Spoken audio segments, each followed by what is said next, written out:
I wanted to hit on leadership a little bit because I know we only have so much time here. Coach, talking about what true leadership looks like, and I know we have all the forgive me, but like cliche things people say, but leadership is actually, I believe, a deeper conversation where, I usually say that most great leaders don't even talk about leadership. They just act it, and that's just who they are. They have this innate inability to lead with their behavior and not words. But how do what do you see in the great leaders that you've worked for, worked with, and then athletes? I'm talking about attributes and specific behaviors where, you know, there's a loyalty thing, there's a keep your word thing, there's a don't throw someone under the bus thing. And I know in football is very different from the corporate world. Like it's very different. Like it's everyone's slicing their throats in business and stuff. In the football, it's like if I'm in a film room and I say, "Hey, I didn't make the play," and I look over my shoulder and say, "The linebacker didn't give me the call." Like that relationship's over, right? Right. So, talk to me about leadership and how you identify leaders. Like for example, you guys get a guy from in the draft. You could tell immediately that he's a leader. You probably already identified it, but some of the attributes. I would say the first thing is leadership is action, not position. You remember when I used to say that? What I mean Yeah. by that, you should be seen, not heard by your actions. Are you first in every drill? You bust your ass in everything in your individual work. Are you always running the ball, whatever it may be on defense? Are you doing your job? So, and doing it to the best of your ability. And when those things come into play, then now you might be able to pull someone else along with you with your actions. Does that make sense? Yeah, But I think, absolutely. and then the servant leader as a coach, I think the great leaders I've been around cared about the people under them.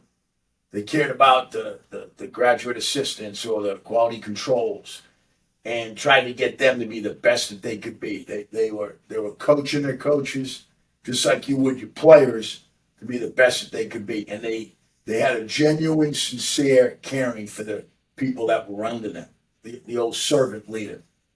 Mhm. I think from a standpoint of player to player or coworker to coworker, you never want to throw someone under the bus.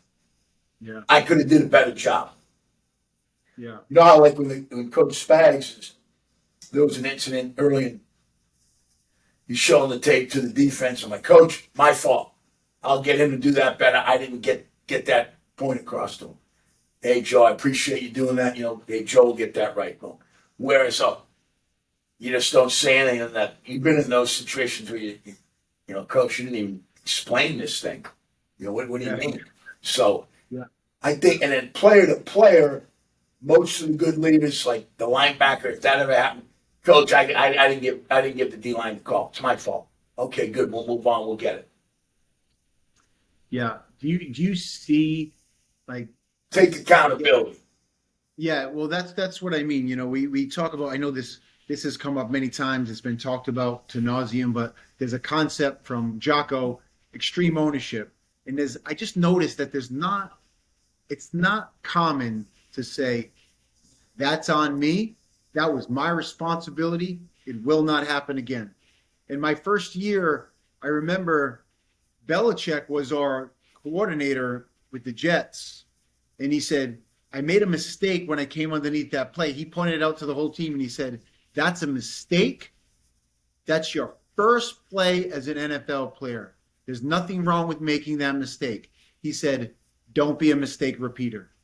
And I Yes. was like, well, that's a good point, right? So I guess my question for you is, how often do you see players and coaches? Let's go with players that take responsibility for their shortcomings. No, and I think some will do it because they'll take ownership. Chris does it. Yeah, Nick Bolton, our Mike linebacker, and some won't. They'll just sit there quiet, and kind of let the big elephant expand in the room. But I think Coach Belichick's deal, you don't want to be a repeat offender. So you got to learn from those mistakes, and then great leaders do. mhm, yeah, for sure, for sure. I guess I think the lastly, biggest thing, Mark, is leadership. You're going to be first. You're going to lead by example, first in everything you do. The servant leader. Um, fighting on the front line, whatever it might be, whatever your slogan is. Being in the weight room, working out. Hey, I'm a great weight coach. Well, shit, you look like you've never lifted a weight.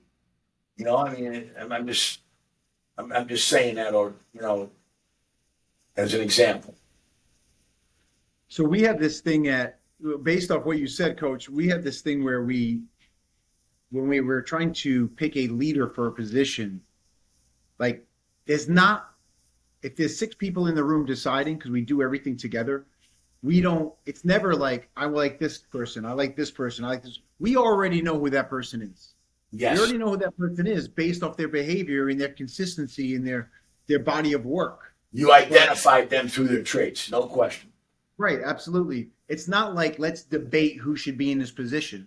Correct. And it's usually like the team and call it ownership or like the upper level of leadership. We all agree based off of this person's work ethic, their emotional intelligence, and everything. Do you feel like the team does a great job of recognizing exactly who the leaders are, and it's instant? Yes, I'll give you an example. So your player perspective. You're in year one. You're driving through OTAs, training camp, and you're identifying guys that are always here, guys that know their job, and guys that do their job that you can trust. Not that they ever make a mistake, and they're going to do it to the best of their ability. Those guys end up becoming great leaders. When they speak, people will listen. Coach Reed or our general manager, they're always identifying, they're always judging you or evaluating you the day you stepped in this building, because excellence is demanded. When Coach walks down the hall, not that he's checking who's here, but you're always here at 5 a.m. You're the last one to leave, or your body of work is always excellent, whatever they give you to do. So when the time comes, it's like they're in their mind saying, I've identified a leader. When an athletic director's looking at the staff, hey, they're always saying, who could I make the head coach here if this guy would go take another job? Does that make sense? That's done years, months, years before you actually need that leader to perform. Mm-hmm. Mm-hmm. Understood. Coach, you've been. You're a manager, like, okay, you're opening up another gym, like, you've already identified, hey, if I have to go run this gym for a month, who am I putting in charge here? You're not, oh, wow, hey, Tommy, you can do this. Oh, shit, you haven't showed. Every day you're sprinting here at 1 minute to 7 when the gym opens, or I don't need that, Oh, yeah. Oh, yeah. I mean, we talked about punctuality and. Or it's on the phone when you're supposed to be training, just all kinds of things. Oh, yeah. And as you said, Coach, you're always on stage. You're always being evaluated all the time. That's what it is.